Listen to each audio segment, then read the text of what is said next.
very well established. Good afternoon, church. Remembering Lennox Peter Powell.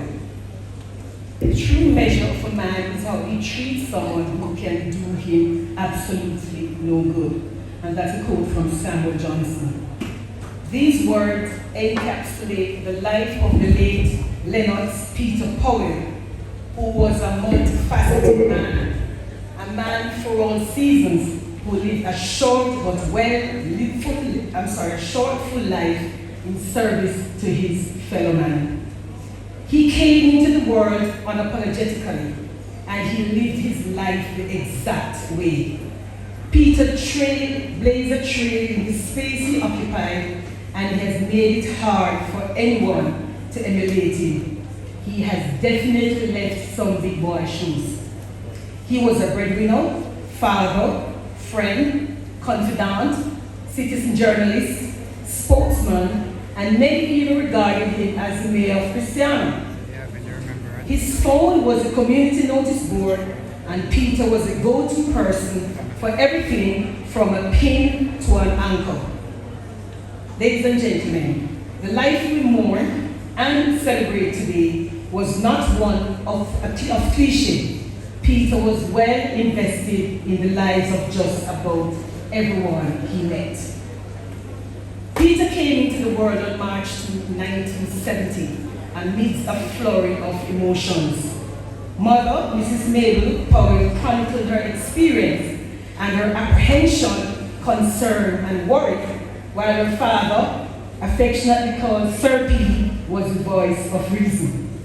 His first words after meeting his newborn son Peter were, "Make me carry him home and take care of him because we love the little boy already."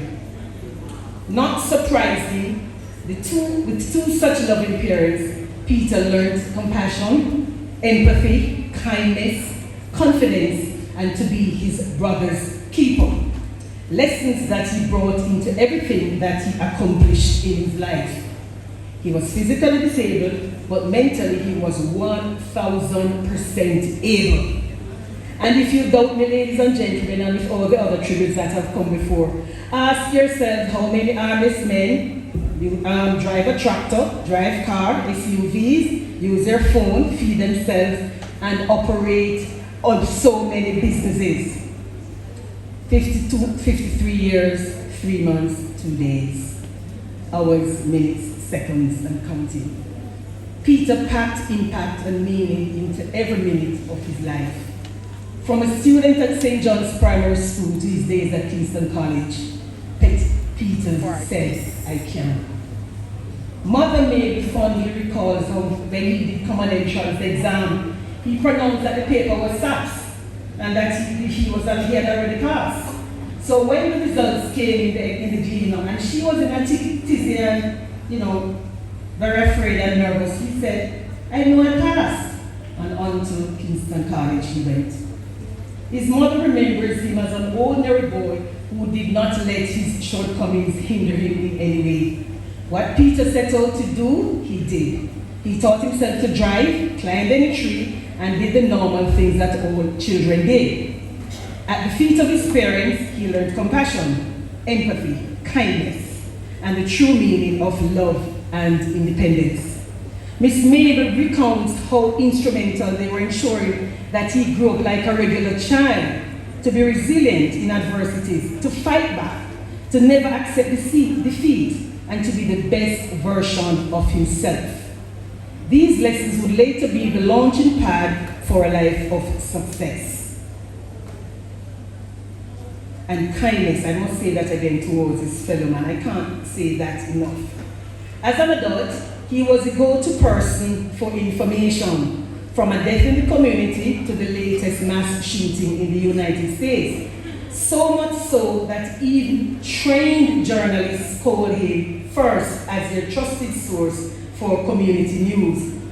And so today, ladies and gentlemen, I will not be surprised if Peter is not already running God's media house in heaven and providing his heavenly Father with a minute-by-minute bulletin of all the breaking news in the kingdom. Peter made every minute of his life count. He loved life. He embraced life. he made the best of it. The glass was always half full and refillable. Well, ladies and gentlemen, I could be here all day if I were to try to extol all his virtues. So I will sum up his life in three: Peter the spouse, Peter the daddy, and Peter the philanthropist. His spouse, Sonia, will tell you of how they met 23 years ago and his determination to make her his. She didn't remember that he refused to take no for an answer, and that despite being pregnant at the time, he was prepared to wait for her. Sonia says Peter treated her like a queen and became the father of her two children who were from a previous relationship.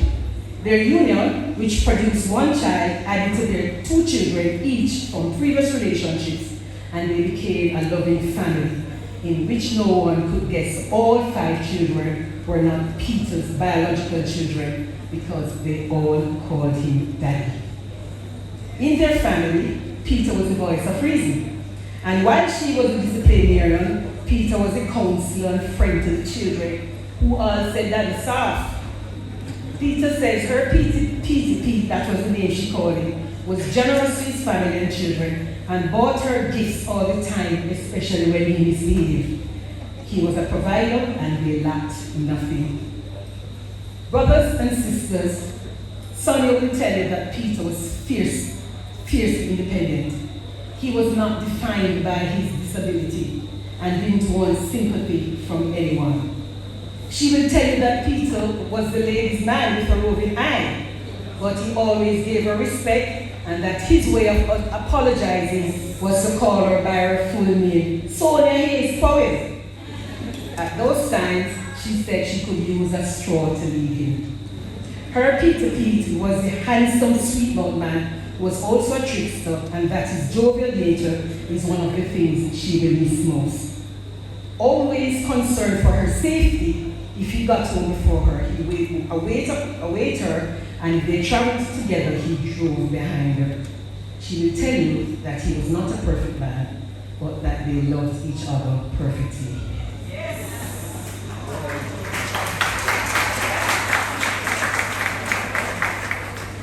Peter the daddy. Peter was a devoted father to his children and an adopted father to all the children in his community of Malton, which he made home for over 20 years, and the wider community of Northeast Manchester and beyond. He was very strong on education and assisted with back-to-school supplies and fees to hundreds more. While most of us use the words of Proverbs 31:28 in reference to our mothers, Peter's children could easily paraphrase them to speak of him. His children arise up and call him blessed. In their own words, the children tell us, I had conversations with the children, and 3 of the group were able to tell me particularly what they remember most about their dad. And Akeem says, my father was a phenomenal person who played a vital role in my life and did all he could to make us feel appreciated. Even though I wasn't his own, I never once felt out of place with others. And that is why I was proud to call him Daddy. Not a day will go by where I won't miss him, and I will bring him in my memories day after day. Kimberly says, my late father was more than just a strong businessman. He was my pillar of strength and as an inspiration. His unwavering dedication to helping others left an indelible mark on my heart, reminding me of the profound impact one can make in the lives of others. Even though he may no longer be physically present, his spirit and the lessons he taught me continue to guide and shape my path, instilling in me a deep sense of purpose and compassion. Javon, it's not easy thinking about life without Daddy. He is or was my future, past and present. That is all I live for, just to do things that he will say, yeah, that's his son. All our lives he has been an inspiration, so much so that I thought he could conquer death. Growing up, I didn't realize he did not have normal hands until I was in high school. Daddy was very intelligent, determined, and resourceful. It was always a breeze to just leave things to him and it would work out smoothly. Daddy's presence will be truly missed. However, I will always carry his counsel with me. I remember from a young age, he would always have a lesson or a quote to share with us each time something happens. My first was, learn from others' mistakes. I remember once playing in the shop behaving badly, and he came out the van and said, shut up and pay attention. Look out your eyes and see how you can help people life easier. That's how you can make a difference and create employment for yourself. I was a softie, of course, I cried.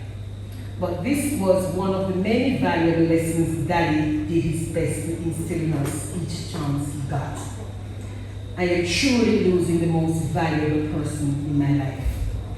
He continued, growing up with a little contact with my mother who lives in England, my dad did everything he could to raise me to be who I am today. One man can indeed change the world, that's Giacomo. It was always amazing to watch him put smiles on people's faces, especially those in desperate situations. And he would fix it so easily with a reassuring smile. He would make any situation feel hopeful. He was so encouraging and had so much faith. That really was his superpower. It was never the end with Daddy, always the start of better days. And then I speak about Peter the philanthropist. Peter performed many acts of kindness to everyone, thereby transforming the lives of the people with whom he came in contact on a daily basis. These beneficiaries included homeless people, fire victims, students, schools, churches, and scores of destitute people who had nothing to eat. And if he was unable to assist, he would find someone who could. He was a very selfless man, a man of the people, a man for all seasons. But one cannot speak about his philanthropy without mentioning Cristiano's signature annual Boxing Day treat, aptly described in the innocence of a child as Peter's Day, when asked what he enjoyed most about Christmas. This event, which Peter hosted for 25 years, attracted people from the parishes of Trelawney, St. Ann, Clarendon, and beyond. I've heard of persons who come from overseas just to be here for that event. Just after last year's event, in an interview with the Jamaica Observer, Peter said he was contemplating moving the event to a bigger venue. That, ladies and gentlemen, is a legacy that one can only hope will be continued. And like I've said before, he has left some seriously big boy shoes to fill. And no one was in doubt when it came to his political affiliation, but his sense of community and his help for all the people transcending party politics and colors. He was colorblind, and he shared views both for and against his party on his media platforms. Since his death, I've heard so many people heap praises upon Peter for a myriad of reasons, and each time I wonder how one individual in such a short time could have made such an impact on the lives of so many people. On a personal note, Peter and I served on the Robbins Hall Primary School Board as vice chairman and chairman respectively. We had many long talks and participated in many community activities together. I could always count on him. We also shared space on the same plaza, and I felt reassured that if I had to work late, knowing he was downstairs. We will all miss him forever, and we will never forget him. Peter, you taught us so much about playing the hand you're dealt in life. You taught us the value of hard work and ambition. You taught us to live our best lives in spite of our disability, but most of all, you taught us to love. You're gone from us physically, but your memory will be with us forever. Rest in peace, my friend, and keep shining among the stars. Rest in peace.